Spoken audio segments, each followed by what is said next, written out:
वचन में हम प्रतिदिन कुछ कुछ सीखते हैं, और प्रतिदिन जैसा हम एक दूसरे से सुनते हैं तो हम उन वचनों को अध्ययन करते हैं कि जैसे एक वचन जो हमको मिलता है तो उस वचन से और कई रिलेटेड वचन भी हमको आपस में मिलता जाता है, कोई बिना जोड़ा नहीं रहेगा, जैसे परमेश्वर के वचन में लिखा हुआ है। कल भाई बोल रहे थे, तो कल जब भजन 138 के दूसरे पद को भाई ने पढ़ाया कि मैं तेरे मंदिर की ओर दंडवत करूंगा और तेरी करुणा और सच्चाई के कारण तेरे नाम का धन्यवाद करूंगा, क्योंकि तूने अपने वचन को अपने बड़े नाम से अधिक महत्व दिया है। और जब भाई ने इस वचन को पढ़ाया तो मुझे मेरे जीवन की गवाही याद आ गई इस वचन के द्वारा कि 89 में जब मेरी तबीयत खराब हुई थी और मेरी कमर में बहुत ज्यादा तकलीफ रहती थी और इतना पेन होता था कि मैं कहती थी मेरे बिस्तर के पास कोई नहीं आना, कोई टच नहीं करना मेरे बेड को, कोई मुझको मत टच करना। ऐसी मुझको इतनी तकलीफ रहती थी कि कोई मेरे बिस्तर को टच ना करे, हिलाए नहीं, मेरे बॉडी को टच ना करे। और उस तकलीफ के समय में मैं कह रही थी कि प्रभु आप तो सबको जीवन देते हैं, प्रभु मेरे को इस दर्द से छुड़ा दीजिए, तो जीवन दीजिए।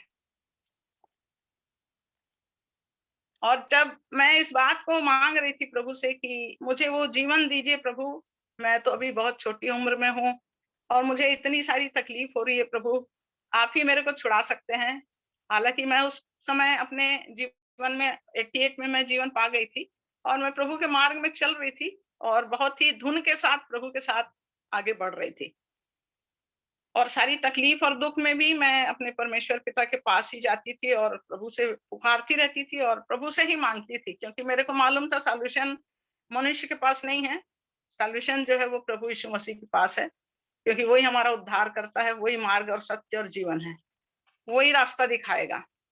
और तब मैं जब उस तकलीफ के समय में मैंने प्रभु से मांगा तो प्रभु ने मुझे एक वचन दिया, भजन संहिता 21 और उसके चौथे पद को, जिसमें लिखा हुआ है कि उसने तुझसे जीवन मांगा और तूने जीवन दान दिया, तूने उसको युगान युग का जीवन दिया है। और जैसे ही ये वचन मैं पढ़ी तो मेरा आनंद एकदम अंदर से आनंद से भर गया मेरा जीवन, कि मैं जीवन मांग रही थी प्रभु से और यहाँ पर भजन में कह रहा है कि उसने तुझसे जीवन मांगा। तो मैंने कही हाँ प्रभु, मैंने आपसे जीवन मांगा और तूने जीवन दान दिया, और ये मेरे को निश्चयता हो गई कि प्रभु ने मुझको जीवन दे दिया है, अब मेरे को इस तकलीफ से निकाल लेगा प्रभु। परंतु उसके आगे मेरे प्रिय जब मैं पढ़ी कि तूने उसको युवान युग का जीवन दिया है, और इस वचन के द्वारा मैं एकदम अपने अंदर इस बात को कि मैंने तो सिर्फ प्रभु आपसे इस दर्द तकलीफ को दूर करके ये जीवन प्रभु आपके हाथों में देती हूँ, और प्रभु आप मेरी सहायता करिए और मुझको अच्छा कर दीजिए प्रभु, मैं जीवन मांग रही थी। और यहाँ पर परमेश्वर कह रहा है कि तूने उसको युगान युग का जीवन दिया है। तब जब ये वचन मेरे सामने आया कि युगान युग का जीवन, प्रभु सिर्फ जीवन नहीं देता है परंतु वो युगान युग का जीवन देता है, और मैं बहुत आनंदित हुई इस वचन से और मैं बहुत धन्यवाद देने लग गई और मैं बैठ कर प्रार्थना करी कि प्रभु मैं तो सिर्फ इसी जीवन को बोल रही थी, इस तकलीफ के कारण से मैं बोल रही थी कि प्रभु ये जीवन बचाओ प्रभु, ये जीवन आप ही संभालो प्रभु, ये कष्ट से मेरे को नजात दो प्रभु। लेकिन आप कहे कि सिर्फ जीवन दान ही नहीं देता हूं, मैं तो युगान युग का जीवन देता हूँ। और मेरे प्रियो, जैसा हम जानते हैं कि एवर लास्टिंग लाइफ, परमेश्वर ने हमको जो जीवन दिया है वो एवर लास्टिंग लाइफ दिया है। और यूहन्ना 10:10 में वो कहता है कि मैं तुमको जीवन देने आया परंतु बहुतायत का जीवन। वो हमको कौन सा जीवन देना चाहता है? बहुतायत का जीवन देना चाहता है। और बहुतायत का जीवन किसके द्वारा है? बहुतायत का जीवन प्रभु यीशु मसीह के द्वारा है। प्रभु यीशु मसीह के द्वारा जब हम उस जीवन को पाते हैं, तो जैसे कल हम सुन रहे थे कि वचन अपने नाम से ज्यादा वचन को महत्व दिया है। तो वचन के महत्व को हम जब तकलीफ में होते हैं, दुख में होते हैं, हमको ऐसे समय में जब परमेश्वर वचन देता है तो हम वचन के महत्व को जानते हैं कि वचन का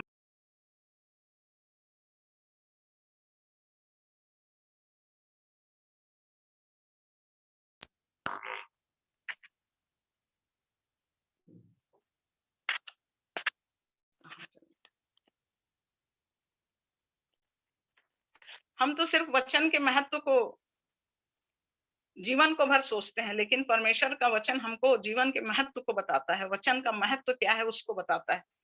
और परमेश्वर का वचन जो है वो परमेश्वर की ओर से जब होता है तो वो कभी प्रभाव रहित नहीं होता है। और सचमुच में मेरे जीवन में प्रभु ने जो मेरे को अनंत जीवन के लिए प्रभु ने मेरे जीवन को क्षमा किया था, और इस संसारिक दुख से भी प्रभु ने मेरे जीवन को निकाल करके मुझे जीवन दान दिया।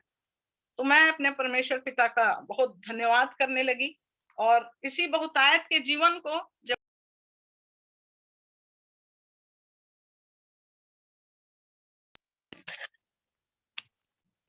बार तो मेरे प्रियो, मैं बोलना चाहती हूँ कि हम देखना चाहते हैं वचन को, लूका उसका पहला अध्याय उसके 28 से।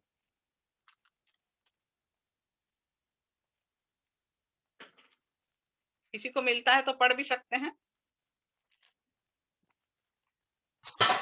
लूका 1 का 28 यहाँ पे ऐसे लिखा है, स्वर्गदूत ने उसके पास भीतर आकर कहा, आनंद और जय तेरी हो, जिस पर ईश्वर का अनुग्रह हुआ है, प्रभु तेरे साथ है।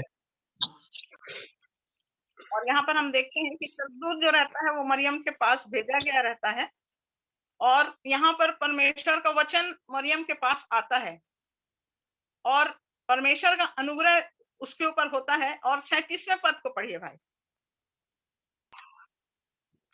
क्योंकि जो वचन परमेश्वर की ओर से होता है वह प्रभाव रहित नहीं होता।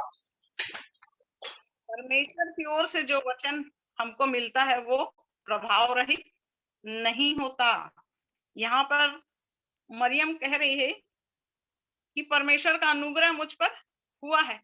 जब स्वर्गदूत आके बता रहा है कि सारे बातों को, जब स्वर्गदूत बोलता है कि पवित्र आत्मा तुझ पर उतरेगा, परम प्रधान की सामर्थ तुझ पर छाया करेगी, और इसलिए वो पवित्र जो उत्पन्न होने वाला वो परमेश्वर का पुत्र कहलाएगा। ये सारी बातें मरियम को स्वर्गदूत बताता है कि कैसे कैसे वो जन्म यीशु मसीह का उसके द्वारा होने वाला है। और तब यहाँ 37 पद में इस बात को कह रहा है कि जो वचन परमेश्वर की ओर से होता है वो प्रभाव रहित नहीं होता। और इस वचन को यदि हम प्रभाव से अपने जीवन को देखना चाहते हैं तो प्रकाशित वाक्य के पहले अध्याय में देखिए, उसके 1 के 3 को पढ़िए।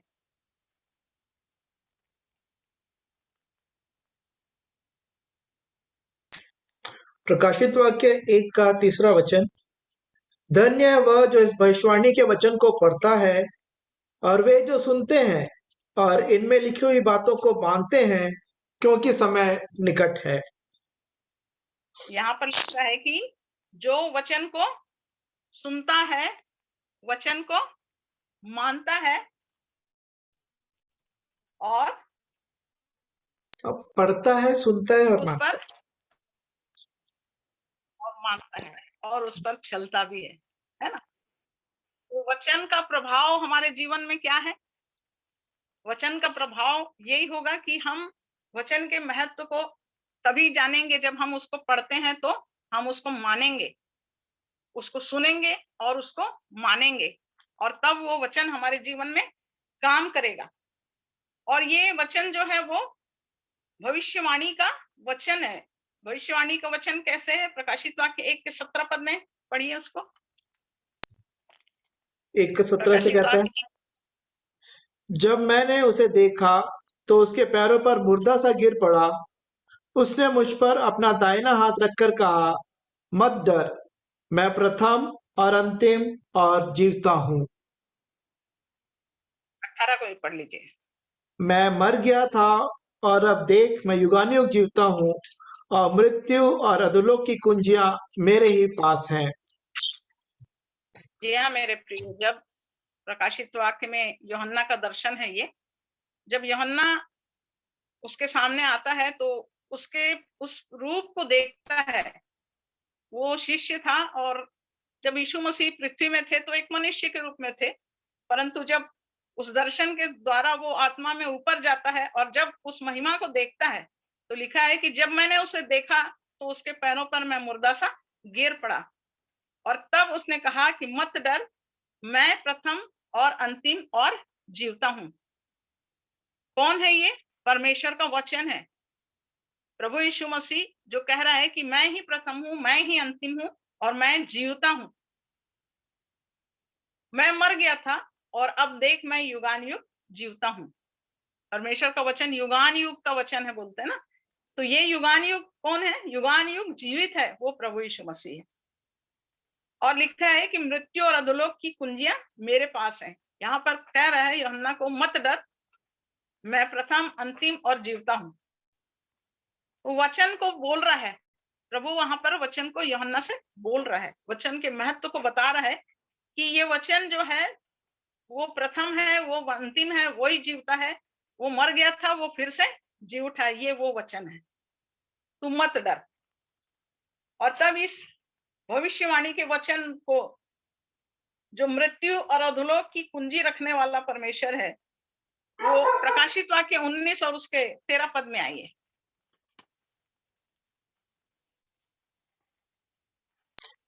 प्रकाशित वाक्य 19 का 13 वचन, वह लहू छिड़का हुआ वस्त्र पहने हैं और उसका नाम परमेश्वर का वचन है। वो लोहू से छिड़का हुआ वस्त्र पहने हुए है और उसका नाम परमेश्वर का वचन है। ये परमेश्वर का वचन तो लहू से छिड़का हुआ है, इसमें पहला पार्ट है लहू से छिड़का हुआ वस्त्र और दूसरा है परमेश्वर का वचन। तो हम देखेंगे लहू से छिड़का हुआ वस्त्र, आइए उसको देखेंगे। यशायाह और उसके 63 अध्याय खोलेंगे तो हम इसमें पाते हैं 1 से 3 पद में, 1 से 3 पद पढ़ लेंगे। यशायाह 63। यशायाह 63 1 से 3, यह कौन है जो एदोम देश के बोस्रा नगर से बैजनी वस्त्र पहने हुए चला आता है और अति बलवान और भड़कीला पहरावा पहने हुए झूमता चला आता है? यह मैं ही हूँ जो धर्म से बोलता और पूरा उद्धार करने की शक्ति रखता हूँ।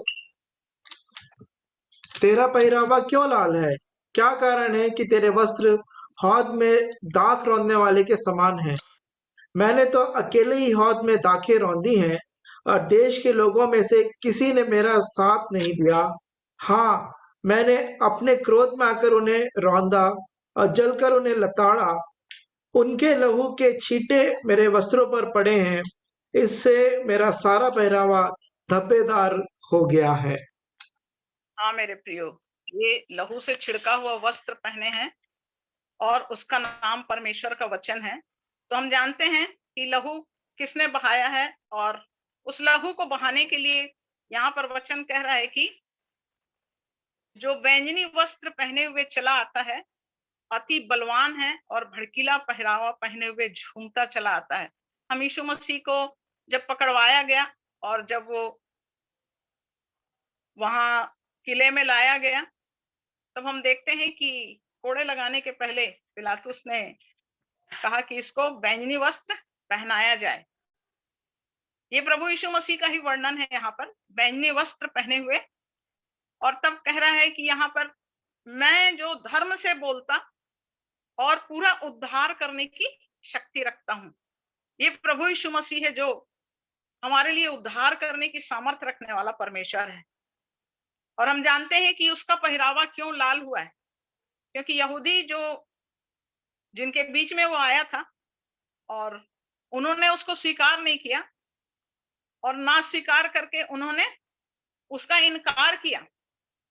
और तब कह रहा है कि मैंने इसलिए अकेले ही हौद में दाखें रौंदी है और जो लहू के छींटे हैं वो मेरे वस्त्रों पर पड़े हैं, इससे मेरा सारा पहरावा धब्बेदार हो गया है। यीशु मसीह ने हमारे लिए अपने लहू को बहाया है ताकि मानव जाति का छुटकारा हो सके और उसके वस्त्र के द्वारा जो उसने हमारे लिए लहू बहाया है, उस लहू बहाने को हम देखेंगे मेरे प्रियो की उत्पत्ति में जब आदम और हवा, जब परमेश्वर जिसने आदम को बनाया और उस अदन की वाटिका में उनको रखा, और परमेश्वर ने आदम को आज्ञा दिया, हम सब जानते हैं इस वचन को, इसलिए मैं उसको नहीं खुलवा रही हूं। और मनुष्य को परमेश्वर ने आज्ञा दी और कहा कि तू सब कुछ खा सकता है, सब वृक्षों का फल खा सकता है, परंतु भले और बुरे के जो ज्ञान का वृक्ष है उसके फल को तू कभी ना खाना, और जिस दिन तू उसका फल खाएगा उस दिन तू अवश्य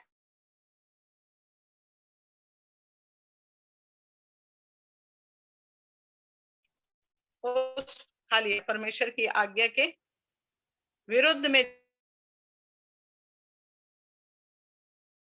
हैं कि जब आदम और हवा उस फल को खा लिए तो उन्होंने देखा कि वो क्या हो गए हैं, नंगे हो गए हैं। और उन्होंने फिर क्या किया, अपनी बुद्धि से अंजीर के पत्तों को लपेट के अपने लिए वस्त्र बनाया।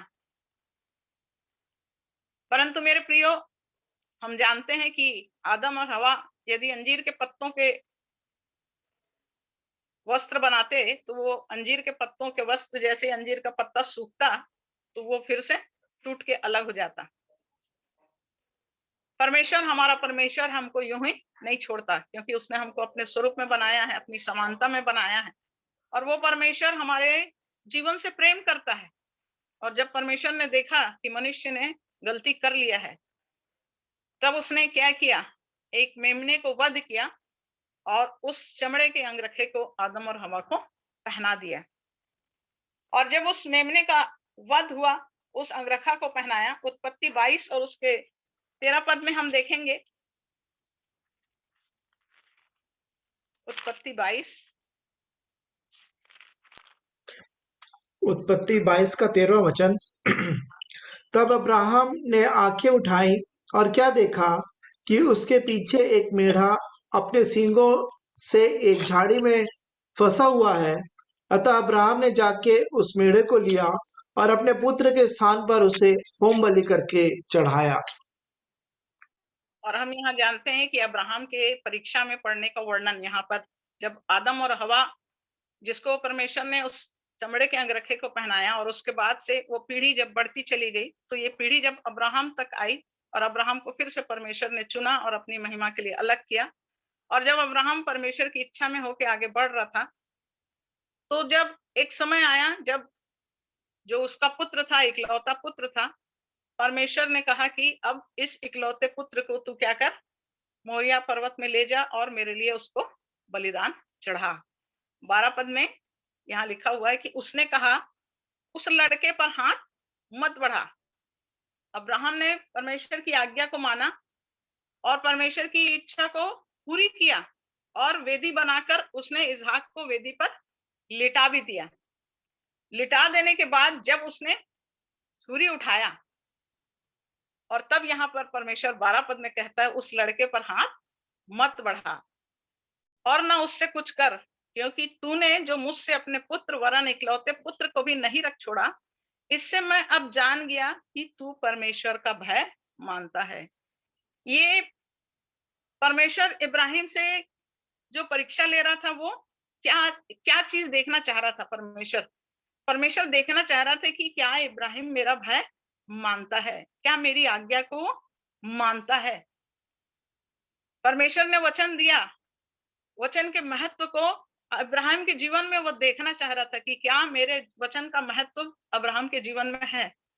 और जब अब्राहम ने उस वचन के महत्व को जानकर उसकी आज्ञा को माना, उसके पहले हम देखते हैं कई बार अब्राहम फेलियर में गया। परमेश्वर ने जब कहा था कि मैं तुझे तेरे वंश को बढ़ाऊंगा, तो अब अब्राहम ने सोचा कि भाई हम तो, सारा और अब्राहम दोनों बुजुर्ग हो चुके हैं, तो सारा ने कही अब तो मेरा स्त्री धर्म बंद हो गया, तो ये सोचे कि चलो दासी से ही पुत्र उत्पन्न कर लेते हैं, और उससे जो इस्माइल उत्पन्न हुआ, परमेश्वर ने कहा ये नहीं, मैंने जो प्रतिज्ञा किया है उसी संतान को मैं वंश बनाऊंगा। और तब हम देखते हैं कि जब वो पुत्र होता है और इसहाक को बोलता है कि अब क्या कर, इस बेटे को तू चढ़ा दे। यहाँ पर मेरा कहने का मतलब ये है कि परमेश्वर जब एक वचन दे रहा है, तो वो वचन को कैसा मानना है, कैसे पूरा करना है, इस चीज को भी परमेश्वर देखना चाहता है। और जब इसहाक को लिटा दिया, तब परमेश्वर यहाँ कह रहा है कि मैंने अब जान लिया कि तू मेरा भय मानता है। और तब यहाँ पर अब्राहम को बोलता है कि देख, उसके पीछे एक मेढ़ा अपने सींगों में एक झाड़ी में फंसा हुआ है। अब्राहम ने जाके उस मेढ़े को लिया और अपने पुत्र के स्थान पर उसको होम बलि करके चढ़ाया। हाँ मेरे प्रियो, जैसा यूहन्ना 1 और उसके 29 पद में हम पढ़ेंगे, तो जब यूहन्ना यीशु मसीह को अपनी ओर आते देखता है तो वो कहता है कि देखो, ये परमेश्वर का मेमना जो जगत का पाप उठा ले जाता है। ये परमेश्वर का मेमना कोई और नहीं था, ये यीशु मसीह था। और यही बताना चाह रहा था। मैं एक बड़ा भेद आप लोग को इस बात में बताना चाह रही हूँ कि परमेश्वर एक बड़ा काम जो मनुष्य जाति के लिए करने जा रहा था, उस काम को अब्राहम के अंदर आज्ञाकारिता को देख के परमेश्वर इस बात को उसको बताना चाह रहा था कि बेटा तेरा नहीं मरेगा, क्योंकि मनुष्य का बेटा किसी मनुष्य का उद्धार नहीं कर सकेगा। अब्राहम, मैं अपने बेटे को जब भेजूंगा तो कैसी तकलीफ होती है, इस बात को अब्राहम ने जाना कि उस वेदी में जब अपने बेटे को उसने चढ़ाया होगा तो उसके अंदर कैसी पीड़ा हुई होगी, उसके अंदर कैसा दर्द हुआ होगा, उसको कैसा महसूस हुआ होगा। इसी बात को प्रभु उसको बताना चाह रहा था, परमेश्वर उसको बताना चाह रहा था कि देख, मैं अपना बेटा इस जगत में मनुष्य को बचाने के लिए भेज रहा हूं, क्योंकि तेरा बेटा मनुष्य का उद्धार नहीं कर सकेगा, वो मनुष्य का पुत्र है, परंतु एक ऐसा पुत्र जिसको मैं स्वर्ग से भेजूंगा, वो जगत का मेमना बन के आएगा और वो मनुष्य जाति के लिए उद्धार का कारण होगा। और तब अब्राहम यहाँ पर उस मेढ़े को लेता है और उसको बलिदान चढ़ाता है। हाँ मेरे प्रियो, आगे लिखा है कि अब्राहम जो है वो परमेश्वर का मित्र कहलाया। हमारा जीवन आज्ञाकारिता का जीवन जब होता है, परमेश्वर की बातों को जब महत्व देते हैं, वचन को महत्व देते हैं, वचन के अनुसार जब हम पूरा करते हैं, तो यहाँ पर हम परमेश्वर की सहभागिता में आते हैं, उसकी मित्रता में आ जाते हैं। पुत्र से आगे बढ़कर मित्र की जीवन को यहाँ अब्राहम, और हम देखते हैं कि जब सदोम और मोरा को नाश करने का समय आया तो परमेश्वर अब्राहम के पास क्यों आया, क्या कारण था? परमेश्वर अब्राहम के पास आने का क्या कारण था? वो चाहता तो डायरेक्ट सीधे सीधे सदोम और अमोरा को नाश करता, परंतु अब्राहम के पास आके उसने अब्राहम से इस बात का जिक्र किया कि अब हम कहाँ जा रहे हैं, हम जा रहे हैं सदोम, क्योंकि अब्राहम का भतीजा लूत जो था वो सदोम में रहता था। क्योंकि परमेश्वर ने आदम उसके अब्राहम के अंदर उस भय को देख लिया था, परमेश्वर ने अपने इस दर्द को जिक्र उसके सामने प्रकट कर दिया था, और इसलिए अब अब्राहम को बिना बताए वो कोई काम नहीं करता। इसलिए वचन कहता है कि बिना भविष्यवक्ताओं को, अपने दासों को बिना बताए वो कोई काम नहीं करता। इसलिए अपने दासों को, अपने भविष्यवक्ताओं को चुनकर रखता है और अपने वचन को उन पर प्रकट करता है, ताकि आने वाली बातों को वो बताएं, इस पृथ्वी पर प्रकट करें। और इस तरह हम देखते हैं कि वो बलिदान जो है वो अब्राहम उस मेढ़े को लेता है और करता है। और उसी तरह हम निर्गमन में भी देखेंगे, निर्गमन 12 अध्याय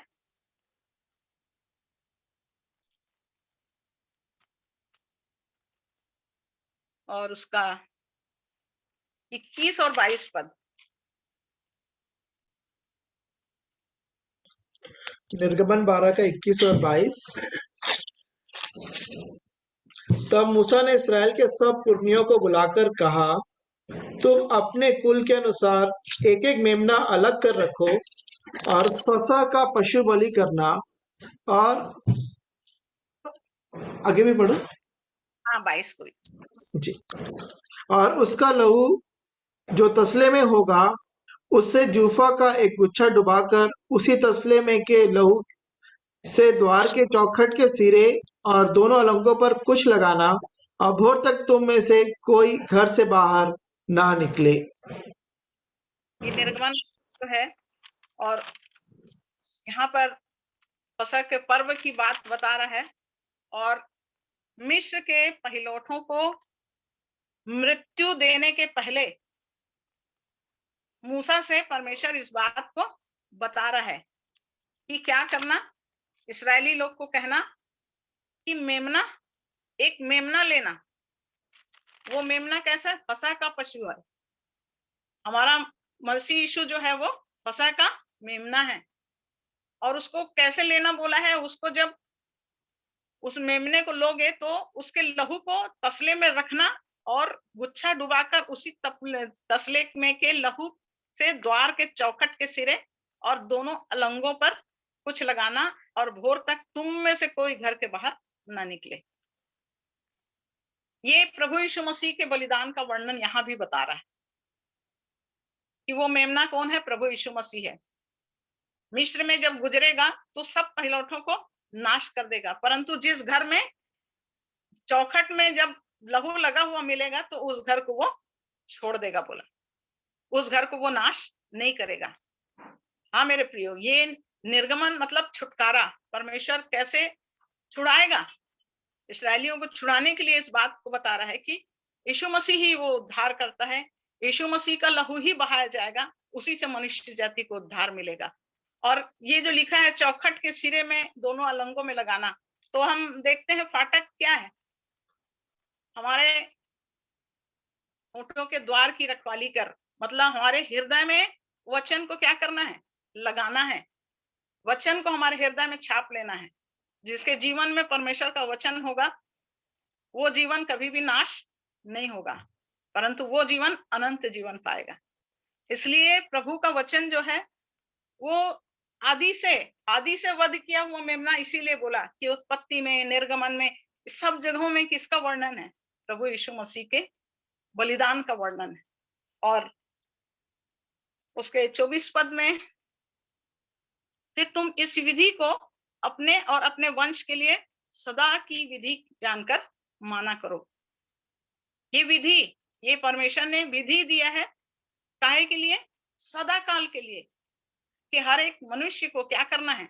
इस विधि को पालन करना है, उनको अंगीकार करना है, अपने पापों को मानना है, यीशु के लहू को अपने अंदर लेना है, परमेश्वर के वचन से अपने आप को भरना है, ताकि हमारा जीवन जो है वो अनंत जीवन में बदले, ताकि हम बचा लिए जाएं। और ये विधि को सदा के लिए, मतलब जैसे युगान युग का परमेश्वर है वैसे ही परमेश्वर का जीवन भी हमारे लिए युगान युग का जीवन है। इस विधि को हमको पूरा करना है और हमेशा पूरा करना है। वंश के लिए भी बोल रहा है, मतलब आने वाले समयों में हमारे संतानों के लिए, संतानों की संतानों के लिए, जैसे हमारे पूर्वजों ने, हमारे पूर्वज थे, तो ये सारे वंश चलने वाली वचन की आज्ञा है जो हमको परमेश्वर ने दिया है। और इसलिए हमको परमेश्वर के वचन को मानना है। यूहन्ना 10 का 28 को पढ़ेंगे।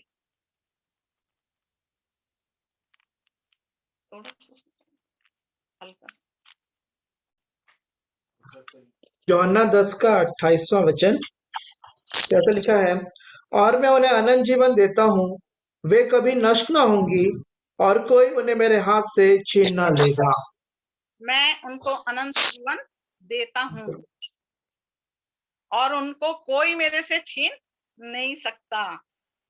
जो जीवन परमेश्वर वचन के द्वारा हमको देता है वो अनंत जीवन है, और वो हमारे जीवन को कोई भी छीन नहीं सकता। तो परमेश्वर जो अपने लहू को हमारे लिए बहाया है, वो लहू को छिड़का हुआ वस्त्र पहने हुए है। और उसका दूसरा पार्ट जो है, और उसका नाम परमेश्वर का वचन है। परमेश्वर का वचन कौन है? परमेश्वर का वचन यीशु मसीह है। परमेश्वर का वचन हम देखते हैं यूहन्ना में, हम सब जानते हैं कि वचन देहधारी हुआ। 1 का 14 पढ़ लीजिए। यूहन्ना 1 का 14वां वचन यहाँ पे ऐसा लिखा है, और वचन देहधारी हुआ और अनुग्रह और सच्चाई से परिपूर्ण होकर हमारे बीच में डेरा किया, और हमने उसकी ऐसी महिमा देखी जैसी पिता के इकलौते की महिमा। हमने उसकी ऐसी महिमा देखी। हम सब ने प्रभु यीशु मसीह के जीवन को देखा है, उसकी महिमा को देखा है, और वो पिता के इकलौते का प्रगटीकरण हमारे जीवन में, हमारे इस पृथ्वी पर आकर उसने पूरा किया है। तो वचन जो है वो हमारे लिए मनुष्य बन गया, वो वचन हमारे लिए मनुष्य बन गया। और जब वो मनुष्य बन गया तो अब देखिए वचन क्या है। इब्रानी 4 और उसके 12 पद को हम सब बोलते हैं, देखते हैं, थोड़ा पढ़ लीजिए एक बार।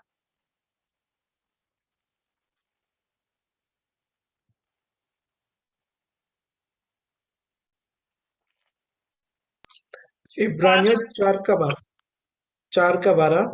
क्योंकि परमेश्वर का वचन जीवित और प्रबल और हर एक दोधारी तलवार से भी बहुत चोखा है, और प्राण और आत्मा को और गांठ गांठ और गुदे गुदे को अलग करके आर पार छेदता है, और मन की भावनाओं और विचारों को जांचता है। हम सब इस वचन को जानते हैं बहुत अच्छे से, और कई बार हम इस वचन को अपने जीवन में पढ़े भी हैं और सुने भी हैं इस वचन को, कि वचन क्या है, हमारे लिए जीवित है। ये वचन जीवित है, प्रबल है, और दोधारी तलवार से भी चोखा है बोल रहा है। दोधारी तलवार इसलिए बोला है कि जो सुनेगा और जो सुनाएगा, ये दोनों के लिए काम करने वाला वचन है। ये हमारे गांठ गांठ को, प्राण को, आत्मा को, गांठ गांठ को, गूदे गूदे को छेदने वाला वचन है। हमारी भावनाओं को भी ये वचन जांचता है। और परमेश्वर का वचन क्या है, यिर्मयाह 23 और उसके 29 पद में देखिए।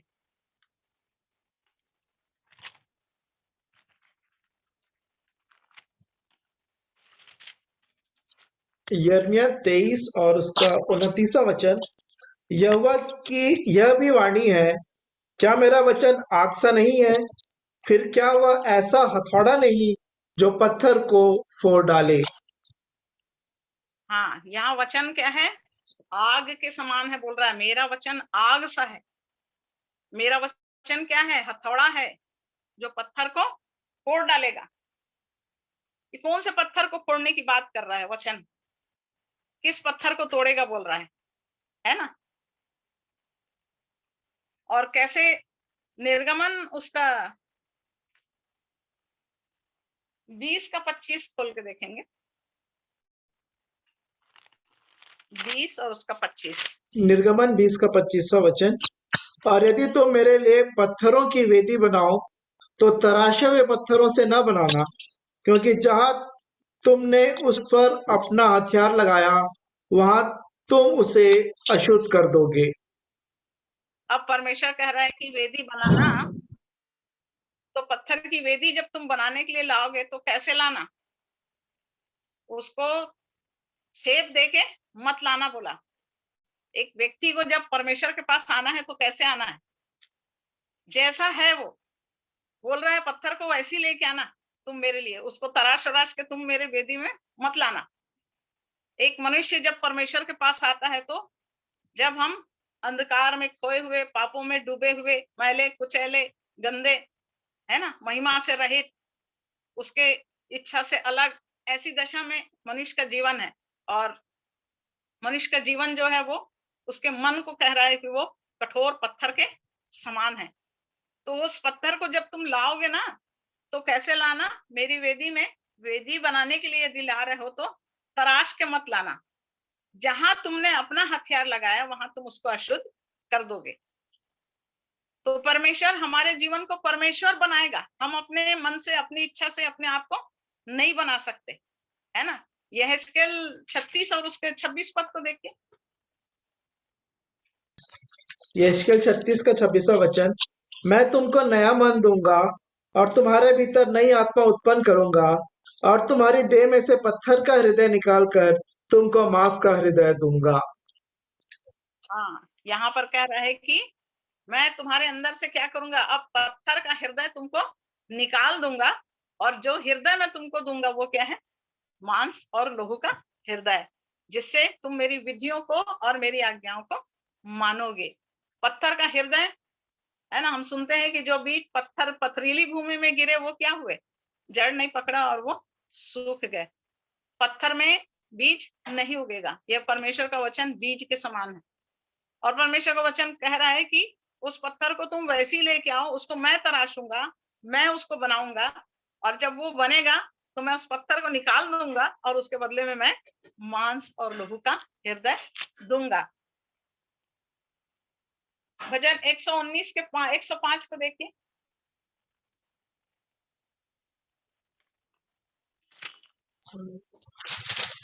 तेरा वचन मेरे पाँव के लिए दीपक और मेरे मार्ग के लिए उजियाला है।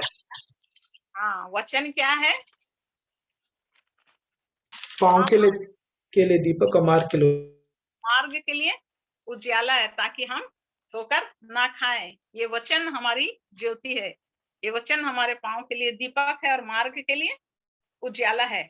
उसी के 140 पद को भी पढ़िए। 140। तेरा वचन पूरी रीति से ताया हुआ है, इसलिए तेरा दास उससे प्रीति रखता है। तेरा वचन पूरी रीति से ताया हुआ है। ताया हुआ वचन जो है वो कैसे है? तपाया हुआ वचन है। यीशु मसीह को वचन बोला गया है, तो हम देखते हैं कि यीशु मसीह ने अपने आप को जब पृथ्वी में वचन से देह के रूप में प्रकट किया, तो वो कैसे तराशा गया, वो ताया गया, वो भट्टी में डाला गया। तो वैसे ही परमेश्वर का वचन जो है वो ताया हुआ है। भजन 12 के 6 पद में देखिए।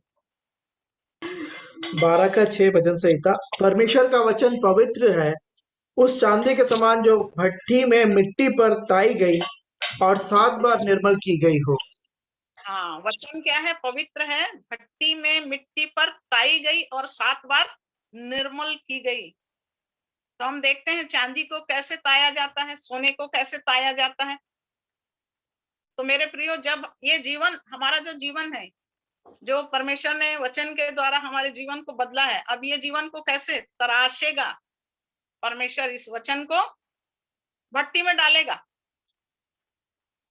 और जब हम भट्टी में डालेंगे तो यशायाह 48 में कहता है कि मैंने तुझे निर्मल तो किया, परंतु चांदी की नहीं, मैंने दुख की भट्टी में से चुनकर तुझको निकाल लिया है।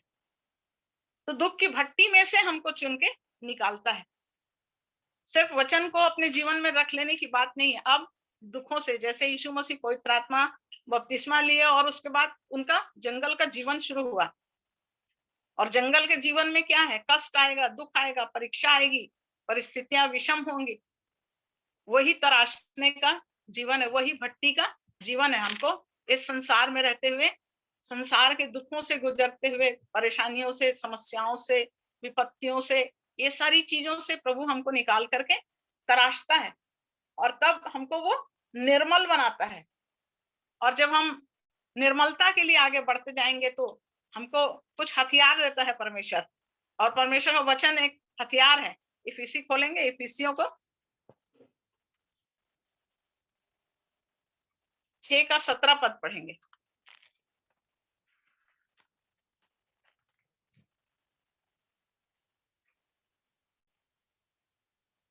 इफिसियों 6वां अध्याय उसका 17वां वचन। और उद्धार का टोप और आत्मा की तलवार जो परमेश्वर का वचन है ले लो। आत्मा की तलवार जो परमेश्वर का वचन है। यहाँ पर 10वें पद से बोला है, 6वें अध्याय के 10वें पद से, इसलिए प्रभु में और उसकी शक्ति के प्रभाव में बलवंत बनो। हमारे जीवन को प्रभु की शक्ति के प्रभाव में बलवंत करने के लिए यहाँ से बता रहा है कि क्यों हमको अपने आप को बलवंत बनाना है। क्योंकि 12 पद में क्या लिखता है? क्योंकि हमारा यह मलयुद्ध लहू और मांस से नहीं, परंतु प्रधानों से और अधिकारियों से और इस संसार के अंधकार के हाकिमों से और उस दुष्टता की आत्मिक सेनाओं से है जो आकाश में है। अब परमेश्वर का वचन तलवार क्यों बनना है? इसलिए कि इन दुष्टता की शक्तियों से अब हमको जयवंत होना है। और यहाँ पर 17 पद में कह रहा है कि उद्धार का टोप और आत्मा की तलवार जो परमेश्वर का वचन है उसको ले लो। अब हमको अपने जीवन में हथियारों को अपने जीवन में लेना है। हम देखते हैं यहाँ पर कैसे कैसे हथियार बांध लो बोल रहा है ना, कि तुम बुरे दिन में सामना कर सको। 13 पद में बोल रहा है और 14 पद में कह रहा है, सत्य से अपनी कमर कसकर, धार्मिकता की झिलम पहनकर, पांव में मेल के सुसमाचार की तैयारी के जूते पहनकर, इन सब के साथ विश्वास की ढाल लेकर स्थिर रहो, जिससे तुम उस दुष्ट के सब जलते हुए तीरों को बुझा सको, और उद्धार का टोप और आत्मा की तलवार जो परमेश्वर का वचन है ले लो। ये हमको युद्ध करने के लिए हथियार परमेश्वर ने दिया है, इसी के द्वारा हम जयवंत होंगे। परमेश्वर की आत्मा की तलवार को हमको अपने जीवन में रखे रहना है, और जब हम तलवार लेके चलते हैं तो एक योद्धा के समान हम इस पृथ्वी पर युद्ध के लिए एक योद्धा के समान है हम। उसको देखेंगे 2 तीमुथियुस 2:3।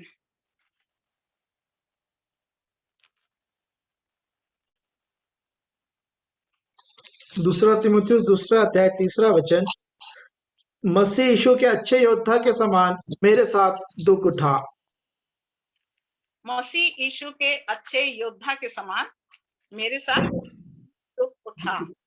हमको क्या करना है? 4 पद में देखिए क्या लिखा है।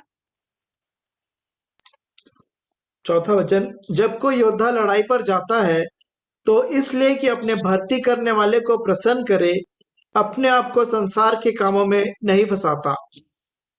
हाँ, ये है उद्देश्य, ये है कि जब कोई योद्धा लड़ाई करने के लिए जाता है तो वो दूसरे चीजों में अपने आप को नहीं वो करता। उसका एक उद्देश्य होता है कि वो कहाँ जा रहा है, युद्ध में जा रहा है, तो अपने को दूसरे कामों में नहीं फंसाना है। हमारा जीवन संसारिक बातों में नहीं फंसना है, हमको संसार से निकलना है, अलगाव का जीवन हमारे अंदर होना है। जब हम हथियार को लेके चलेंगे तब हम अलगाव के साथ हमको इस जीवन में चलना है। और जब हम अपने भेजने वाले को प्रसन्न करें, जैसे वो बोल रहा है योद्धा जो है वो अपने भेजने वाले को प्रसन्न करे, तो हमको किसको प्रसन्न करना है? अपने भेजने वाले को। हमारे को किसने भेजा है पृथ्वी में? हमारा परमेश्वर, जिसने एक मकसद देकर हमको पृथ्वी में भेजा है, उसके लिए हम इस पृथ्वी पर आए हैं, और उस भेजे गए काम को हमको अपने जीवन में पूरा करना है। यही वचन का महत्व है कि हम उस काम को अपने जीवन में पूरा करें। और रोमियो उसके 6, समय हो गया है लेकिन मैं बस ये आखिरी वचन आप लोग को पढ़ा के बंद करूंगी। 6 का 12 और 13। रोमियो 6वां अध्याय 12 और 13 वचन, इसलिए पाप तुम्हारे नश्वर शरीर में राज्य न करे कि तुम उसकी लालसाओं के अधीन रहो, और न अपने अंगों को अधर्म के हथियार होने के लिए पाप को सौंपो, पर अपने आप को मरे हुओं में से जी उठा जानकर परमेश्वर को सौंपो, और अपने अंगों को धर्म के हथियार होने के लिए परमेश्वर को सौंपो। और 19 पद को ही पढ़ लीजिए। मैं तुम्हारी शारीरिक दुर्बलता के कारण मनुष्यों की रीति पर कहता हूँ, जैसे तुमने अपने अंगों को कुकर्म के लिए अशुद्धता और कुकर्म के दास करके सौंपा था, वैसे ही अब अपने अंगों को पवित्रता के लिए धर्म के दास करके सौंप दो। जैसे पहले हम पाप के अधीन थे और हमारा शरीर जो था संसार की दशा में पड़ा हुआ था, तो हम लालसाओं के अधीन में थे, है ना। पर यहाँ पर कह रहा है कि अब अपने अंगों को धर्म के हथियार होने के लिए परमेश्वर को सौंप दो। हमारे अंगों को परमेश्वर को सौंपना है ना। और यहाँ पर कह रहा है कि 19 पद में कुकर्म के लिए अशुद्धता और कुकर्म के दास करके सौंपा था। पहले हम क्या है, हम कुकर्मी थे, हम जो नहीं जानते थे वो सब गलत कामों को हम करते चले जाते थे, इसलिए पहले हम अशुद्ध थे, हम कुकर्म करते थे।